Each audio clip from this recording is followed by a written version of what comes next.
All right. So this is the Wisdom of Morphology and Montages. My name's Tiff, and the credentials behind my name are, most of you are familiar with them. The one, REEG, is a medical credential, and that's for working in neurology as a neurodiagnostician. And that's where I got a lot of my info on this, but honestly, a lot of it has been a self-pursuit. And so let's begin with something fun.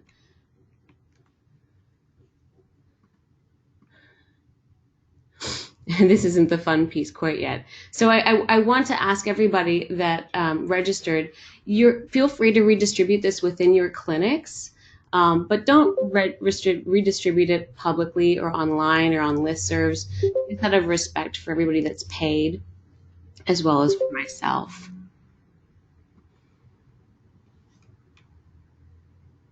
All right, so here's a pop quiz.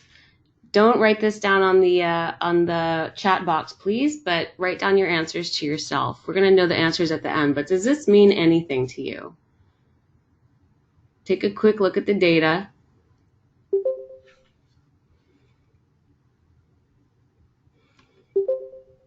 All right, question number 2. What about this? Again, don't shout it out, but write it down.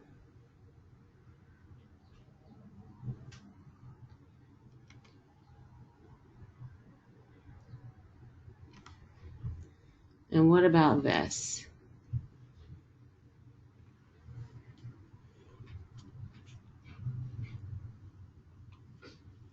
This one is a little more complicated.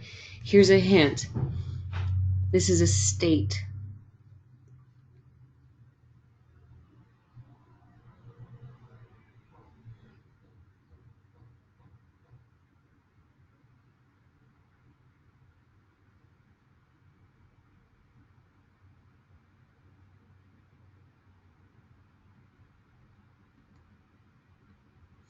So at the very end of this, you'll get answers. Bravo in advance if you got all the answers correct, or you know all these are all familiar to you.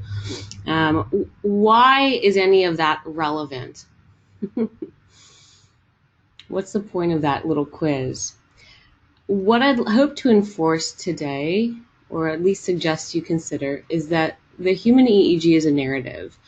And what I mean when I say that is that within somebody's EEG, I believe that you can see their chronology. I believe that you can see their history. I believe it's a rich seminal text for who that person is. And I believe that's because nature and nurture, genetics and your environment, create and change the connectome of the brain. The connectome is something that I've referred to loosely as a 3-dimensional web that's a brain print, and we're all individual.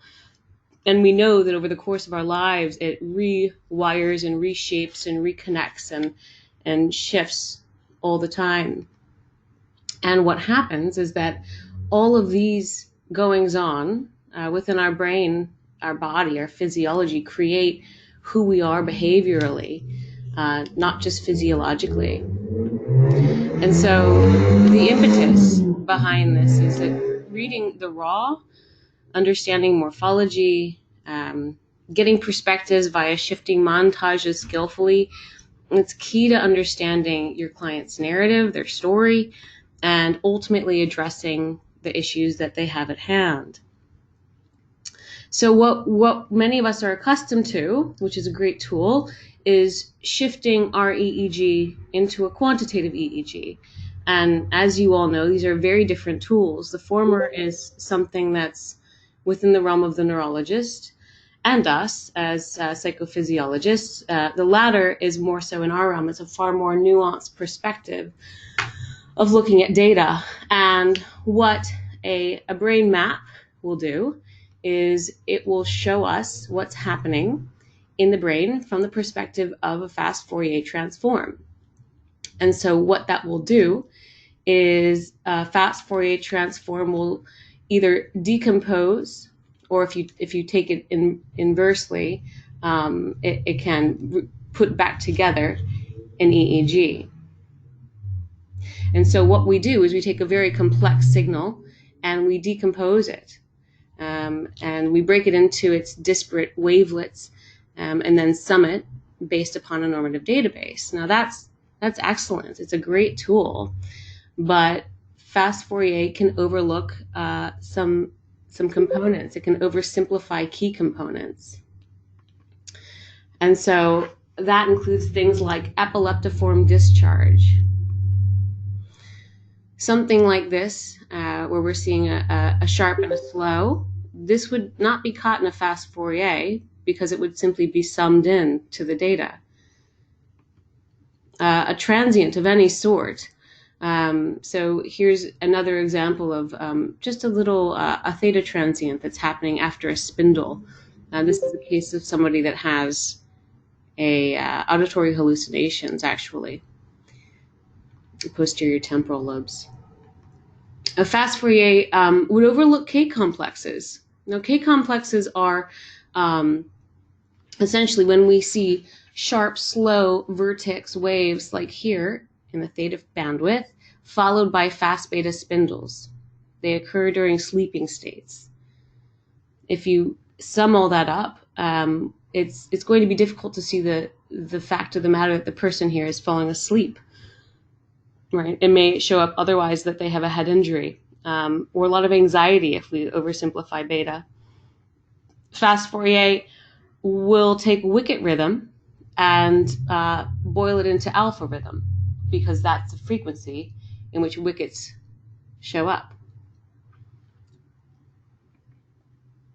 Occipital intermittent rhythmic delta activity, or OERDA, which is a horrible acronym. This is something that is debatable, but people believe it's partially common. We see it in pediatric populations, but we also see it in folks that have subclinical seizure. And so this is an interesting case where this went largely undiagnosed for a while, where we saw occipital intermittent rhythmic delta activity, excuse me. Fast Fourier will fail to catch the variations in beta.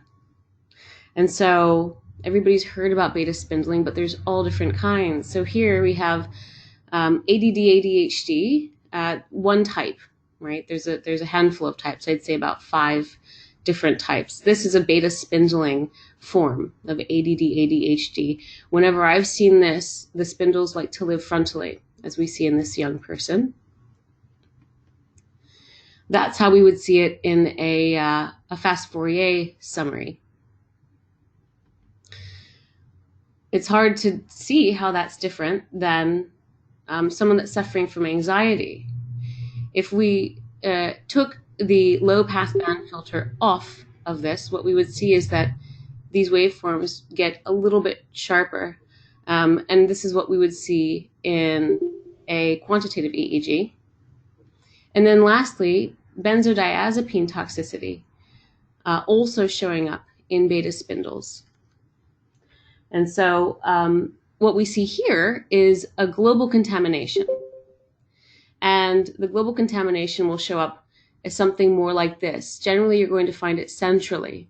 And so whereas we're getting keys from the quantitative EEG, we lose a lot of information by failing to look at the raw data.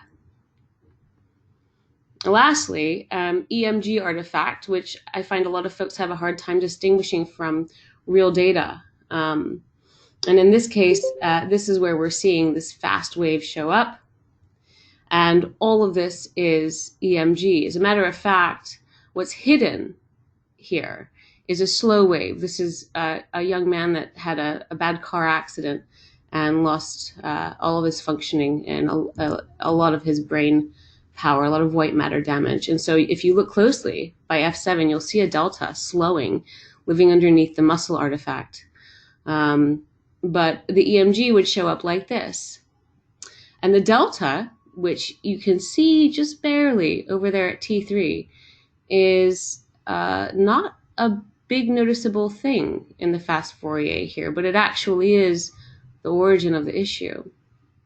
So the larger point of this lecture, excuse me, is to understand what you're looking at when you're actually looking at the morphology of the waveforms. And so I pulled this from a textbook, and this is a decent textbook. Most textbooks on EEG pattern recognition are built for neurologists. And so many of them use what's called a bipolar montage. We're going to talk about that later in this lecture. But the 3 steps, according to John M. Stern, to interpreting EEG are: A, determine which features are present in the EEG activity; B, use the features to determine the pattern of unknown activity; and then 3, identify the pattern by the activity's context and nuances of the possible patterns. Now, that's not super clear, actually, because it's asking you to do inductive reasoning and deductive reasoning simultaneously. And so the way that I like to think about this is, first you take into account the component parts of an EEG, and then you take into account the gestalt of the EEG. And so gestalt is essentially the general quality or the character of something. So something that's made of many parts and is somehow more or different than the combination of its parts. So I almost say, when you get a new EEG, pretend that you don't know anything about EEG and just step back and take it into a visual account. Get the vibe of the EEG, sense what it must be like to be in that person's head. That's what I like to call the gestalt of the EEG. And so that leads us into Morphology 101. Let's learn some basics here. For some of you, this will be something you already know. For some of you, you'll learn something. Hopefully everybody gets something. So the big picture is that we're looking at patterns and waves. This is what it is to be a neurodiagnostician and largely a psychophysiologist working with EEG. We're looking at patterns, any characteristic EEG activity, whether it's real or fake or healthy or unhealthy, and waves. So any change in the potential difference between pairs of electrodes, sometimes more than pairs, but we're going to get to that. And so, as you know, waves vary in amplitude, and they vary, of course, in duration. And then the complexity and the contour and other graphic features are pieces that often get overlooked, I find, if we jump directly to the quantitative piece of understanding this data. But collectively, all of these components make a waveform. Now, when you first look at an EEG, what neurologists are taught to do is to first check out the background activity. And that's the activity that's foremost in EEG. It's the pattern that the interpreter is considering at the moment. So what you do out the gate is you see, what is the background rhythmicity? What is the background activity? It will inform you about the state of the person. And so in this case, what we're seeing, obviously, is the king of brainwaves. We're seeing alpha, right? We're seeing alpha where we want to see alpha too. We're seeing it in the back of the head, O1, O2, P3, P4, T5, T6, PZ. And so we're seeing probably somebody whose eyes are closed.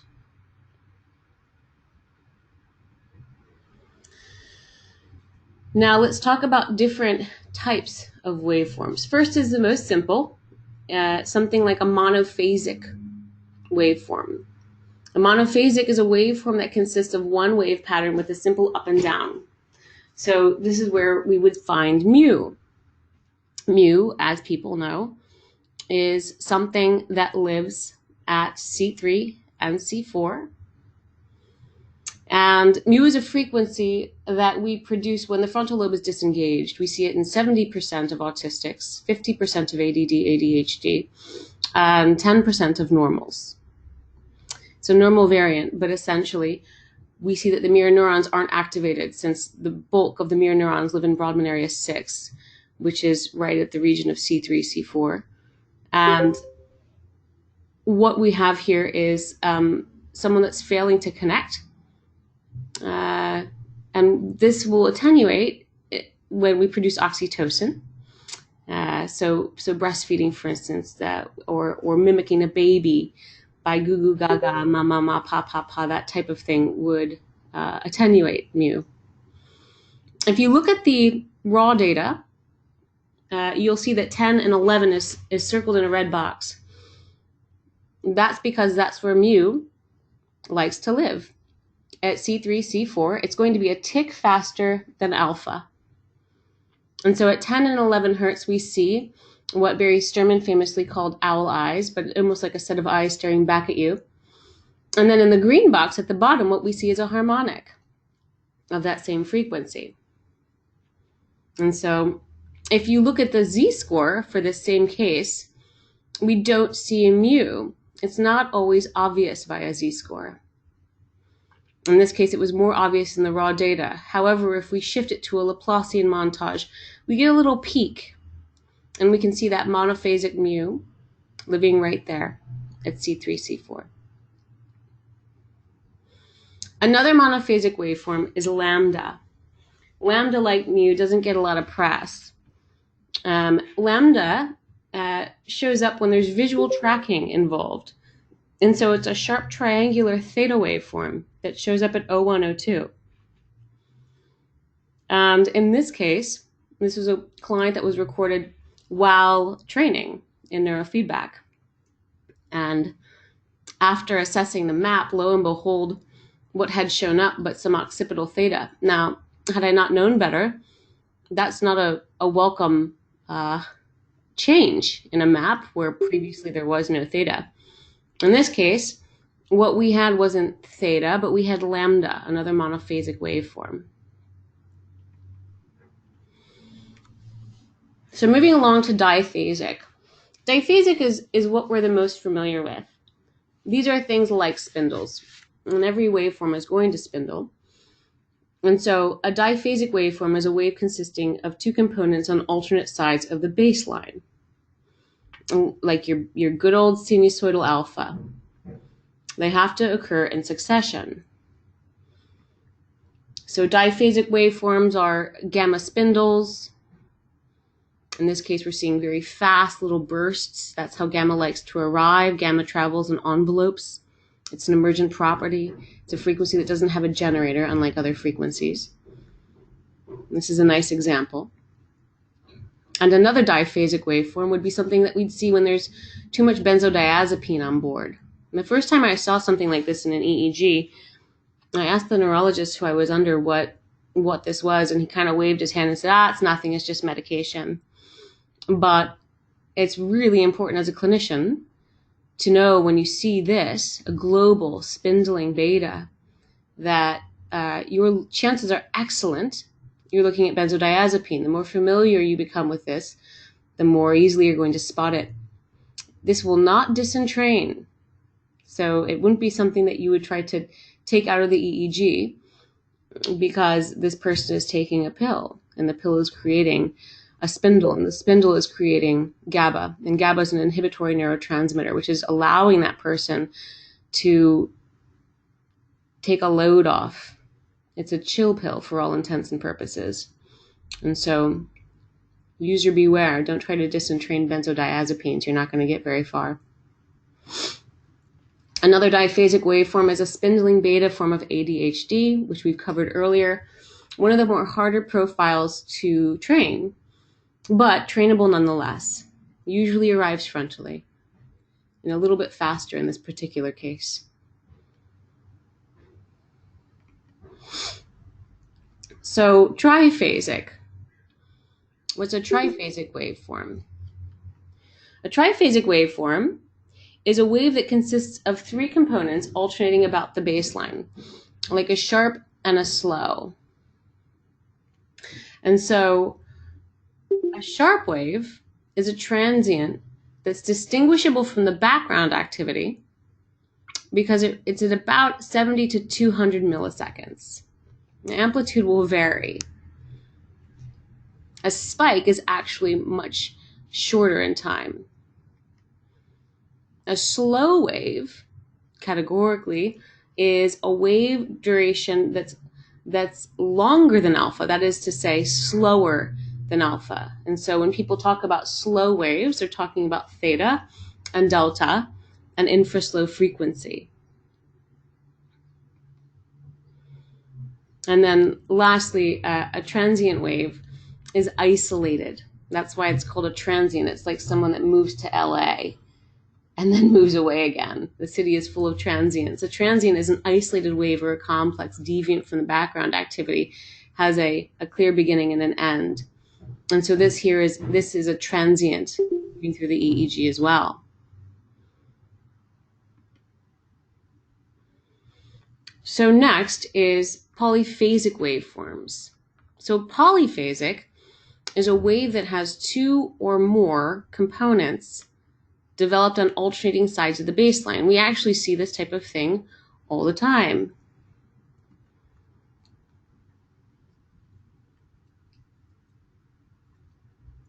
So in this case, this is actually a little more complicated form of ADD, or ADHD if we're going to go with the DSM. So what we're seeing is a slowing. You see it right there. A little bit of a theta, sort of a thalpha, that shows up largely in the midline, but then contaminates globally. And we also see a spindling beta up at the front there. And so this is not one type of ADD, but a blend. This is a complex ADD.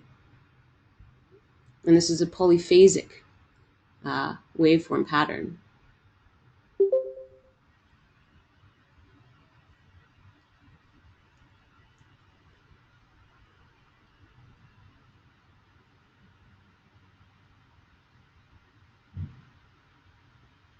All right, lastly, for waveforms, is a complex. A complex is more complex, right? It's a sequence of two or more waves having a characteristic form or a recurring, fairly consistent form that's distinguished from background activity. So it's very often a blend of a handful of different waves. And so here is a great example. This is a 12-year-old who initially we see alpha showing up in the EEG, a little bit of lateral eye movement at F7, F8. And then you start to see down the midline there, a little decomposition. We start to see a slowing. Alpha comes back online. But if you look towards the bottom again, you're going to see that we see theta roll on through. And pretty soon we're going to see some faster little spindles.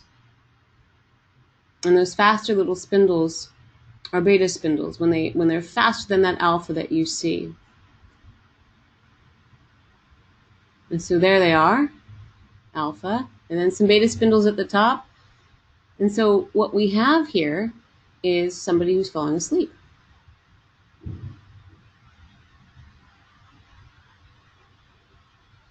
And there we see some slowing that occurs through the entire EEG, a K complex, followed by some beta spindles.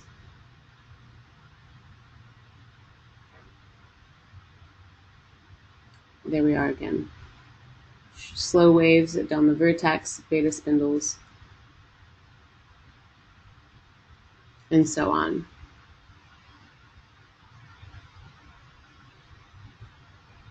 And so this would be a complex waveform. All right, so let's move on to montages. Montages are orderly arrangements of channels. Usually this is an electrode pair, with waveforms representing the potential difference between two electrodes. So what's really important for us to grok is we're never recording from a single electrode, of course, but the difference of voltage between two electrodes, at least. If we're recording from a current source density profile, or montage rather, then we would be recording from a spatial derivative for a reference. But each EEG channel is recording variations and double-ended voltage differences. And so it's always a set of dipoles that we're recording. And so what we're accustomed to are reference montages. Now, a reference montage is also called a monopolar montage, and it's where we would have something like linked ears or a CZ reference or a nose reference. Most of us don't use nose, and CZ is still used. Linked ears is one that we're all very familiar with. But if there's one thing that I want you to take away from this lecture, and there's a couple important pieces here, I want you to be aware of shared variance in linked ears montages. What is shared variance? Shared variance is something that violates Gauss's law of electricity. In a very simplistic way, what we expect is we expect all waveforms to sum to zero at any one given point. And what that means is that when waveforms move electronegative, we anticipate seeing other waveforms move electropositive. We expect the EEG ultimately to sum to zero. And so, in this case, on the left, what you see is an EEG that has waves moving together in phase. And what happens when we see that is chances are very good that we have a contamination, and the contamination is coming from something that every waveform has in common, like the ear electrode. So, shared variance is a contaminated ear electrode. But hang with me, because you could have a perfectly good ear electrode and still get shared variance. How that happens is if you're picking up something real that lives near the ear. And so it's not the ear's fault and it's not the brain's fault, but sometimes the earlobe will pick up stuff that lives at T3 or at T5 or at T4 or at T6. It's usually in the temporal lobes, or sometimes something like a heartbeat artifact, and that would contaminate the entire EEG. So this is a perfect example of a contaminated EEG because there's a contaminated ear reference. The ear reference in this case is contaminated with a heartbeat. This is something that I'm assuming you're familiar with. There's a handful of ways that we see EKG and cardioballistics show up as artifacts in the EEG. And in this case, that earlobe, for whatever reason, probably because we have someone with a short neck, is picking up heartbeats that are rolling through the entire EEG. What we have is shared variance, and so we have a record that's moot at this point. So what do? Well, the first thing I want you to do actually is begin to look for this in your data. Begin to look for shared variance. You're going to see it when waveforms dance together. And it happens far more frequently than we catch. I would say 50% of the time we're going to see something that's arriving in the EEG. And it might not be artifactual. And so this is where the game begins to get fun, is we can actually see some hidden things by recognizing shared variance. This is a very subtle, disguised example of shared variance. But if you look at the first second here, we see a great big dip. And you get to let's say the next obvious one, which is the third second, we see another great big dip. So this is a recording that I got just the other day. And what we see here is very subtle. But if you look, waveforms move in synchrony. What that's telling me is that technical difficulty. Hang tight.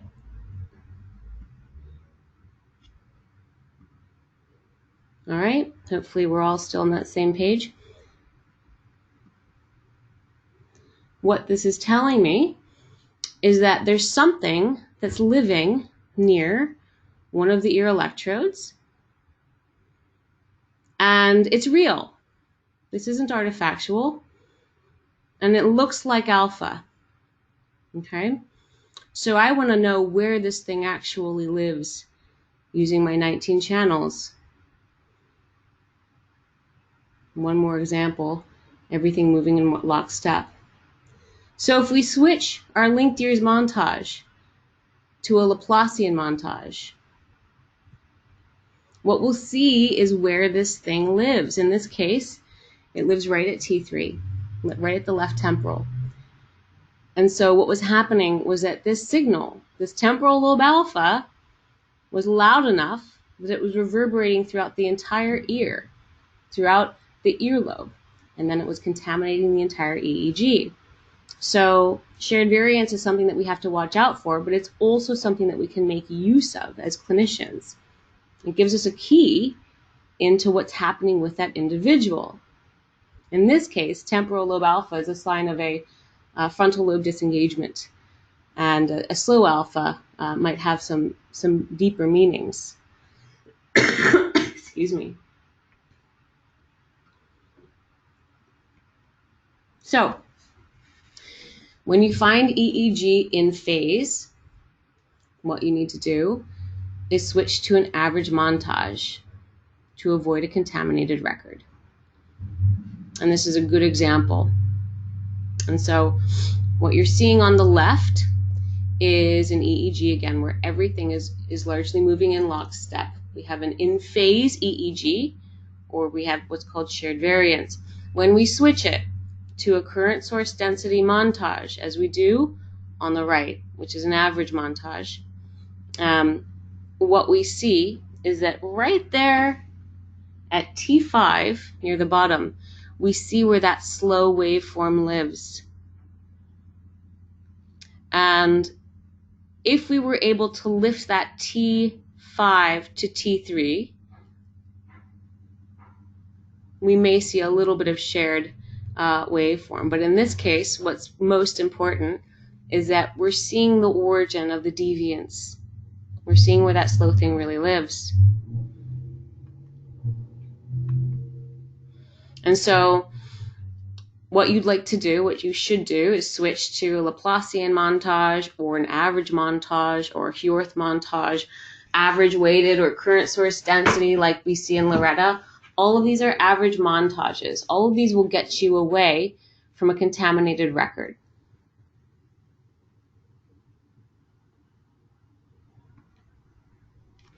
Now, what happens if you don't? And this is an EEG that I saw actually in a presentation.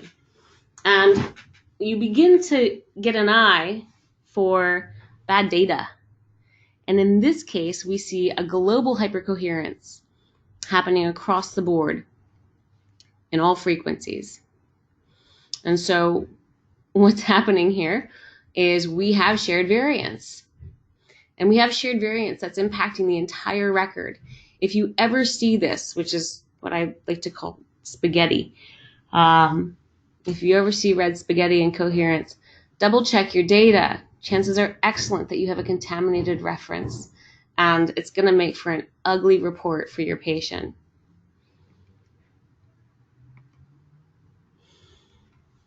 All right, so I told you one thing that was very important for you to take away, but this is maybe the second or the third most important thing. So people are going to come to us with a handful of different pathologies, and sometimes they don't know what their pathologies are. Now, if you ever Google anything online, if you ever Google an EEG pattern, you're going to find that you get what's called a bipolar montage in a lot of these pictures, which means that each electrode is compared to the electrode next to it. This is what I want to discuss. So a bipolar montage is something where we're comparing each electrode to the one next to it. In this case, what we have is a longitudinal bipolar on the left, and then not the best representation of a longitudinal transverse bipolar on the right.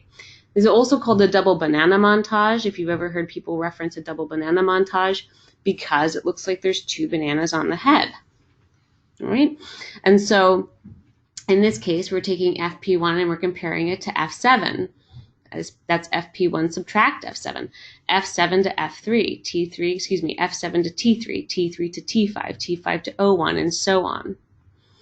This is an important montage because it helps detect seizure foci, or lesions, or hypoperfusion, or an infarct, which is a localized area of dead tissue, or white matter ischemia. So we use a bipolar montage to find things that are a focal slowing, and you're going to see it in a frequency that's slower than alpha. So you want to change your data if you have somebody, for instance, with age-related cognitive decline, or maybe there's suspicion that there's a seizure happening, a subclinical seizure. You'd want to change to a bipolar montage and look for phase reversals.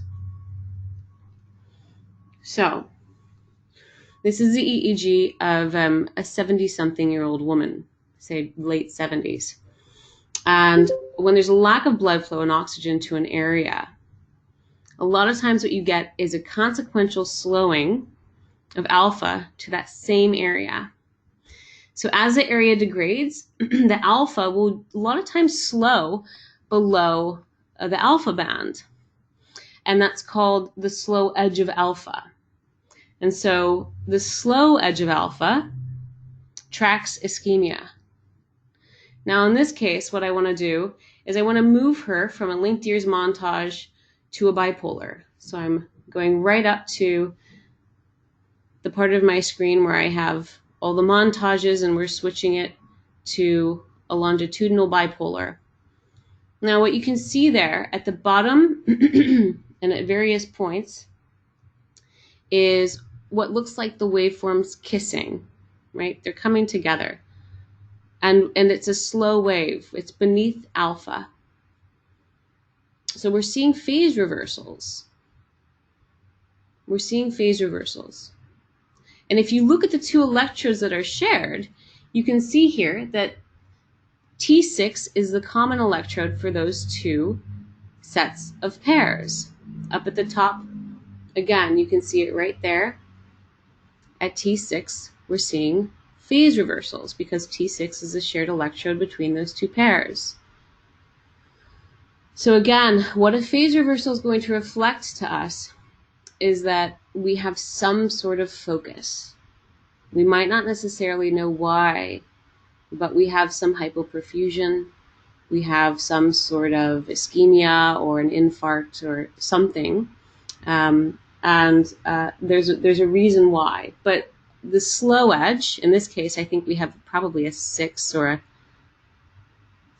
7 on a good day.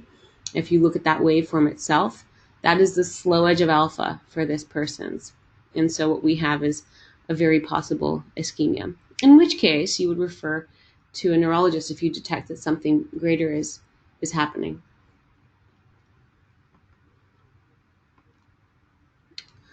All right, and so now what might be the third most important thing. How do you know if something's real? A lot of times we're going to get stuff that you're not sure if this is artifact or if this is fake. And there's a couple ways to do that. Now in this case, we see at 0102 some fast stuff. I'm going to take off the filter here, the low pass filter, which means that everything above 40 hertz can pass, to look at what's happening here. And we see a very sharp wave.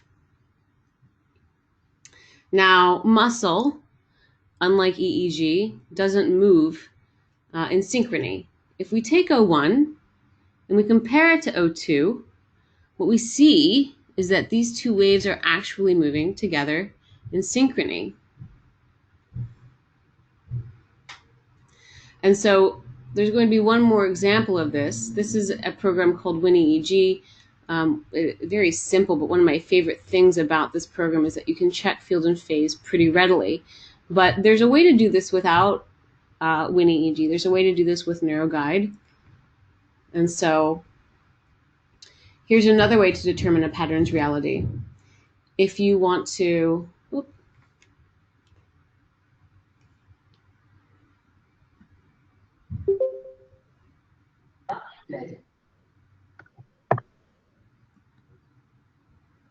this is another example from one EEG. In this case, we're looking at the beta spindles, and we're seeing that indeed they match up to other waveforms. Same with the 0102. We're seeing the same waveform show up. So what we're doing here is we're checking for reality in the data by checking for field and phase. What about the slow waveform? Is that real? Looks real, but what we can see is that it matches up to its neighbors, right? So it's not moving in isolation. These waveforms are sharing phase and field with other surrounding areas. And so again, the program here that I'm using is wane EEG.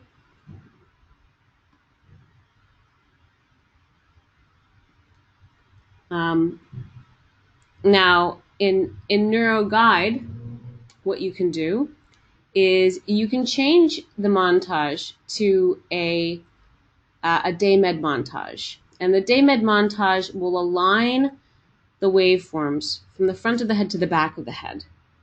Align the electrodes, rather, from the front of the head to the back of the head.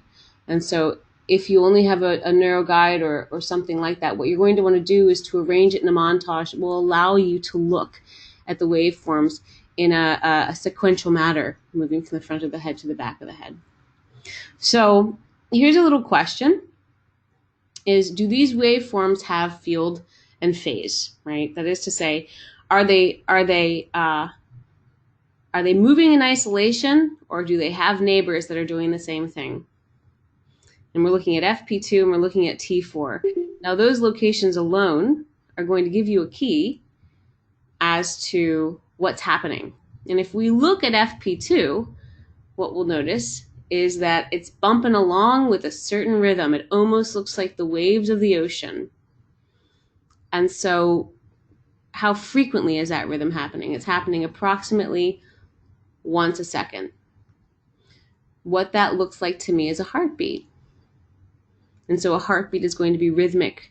In this case, it's just showing up at FP2, nowhere else. And at T4, what we know about T3, T4 is that it's one of the places where we see muscle artifact or EMG show up. And so do these waveforms have field and phase? No, they do not. And what that means is that they're artifactual. And what that means is that they're bogus. And what that means is that if you were to see, in this case, right frontal delta showing up, you know that this isn't real. You know that this is a heartbeat artifact, and you're not going to try to disentrain the frontal delta or ask the person if they've had a head injury, because you've already done your detective work.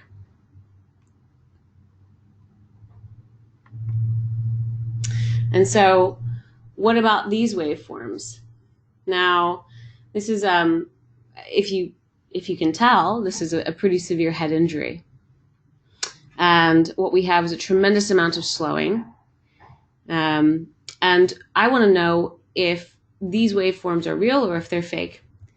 And so what I'm going to do here is what I described earlier is in Neuroguide, I'm going to switch it to a day-med montage up there at the top. What that's going to do, it's going to organize these so that they're from the front to the back. And now we can see that, yes, indeed, we do have field and phase. We have some reality there in this slow waveform. And all the while, we also see that we have electronegative and electropositive waveforms dancing together.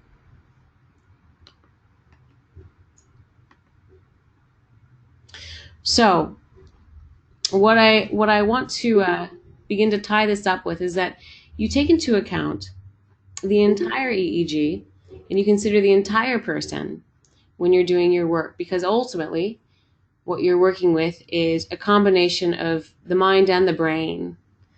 And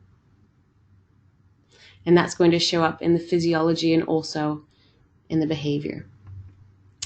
So a couple things now. Remember again, this is going to be made available to all of you. I'll send you all a link probably this evening within 24 hours. Please don't redistribute it publicly, just out of respect for myself and everybody else who's paid today. Feel free to share it within your clinic. And I'm going to keep on going with this art form of artifacting. Jay Gunkelman and Corey Hammond wrote a book called The Art of Artifacting, so I'm trying not to rip them off with this title, but it's so close. So we're going to talk about artifacts in depth. And last but not least are the answers to your pop quiz. So if you got these correct, give yourself a big pat on the back. Hopefully you got something out of today. The first one that we showed in the beginning was a bit of mu. Second was benzos. And the third was falling asleep. You also get points for a vertex sharp wave. So I thank you again. Thank you for attending. Hope you all have a great day. Thanks very much.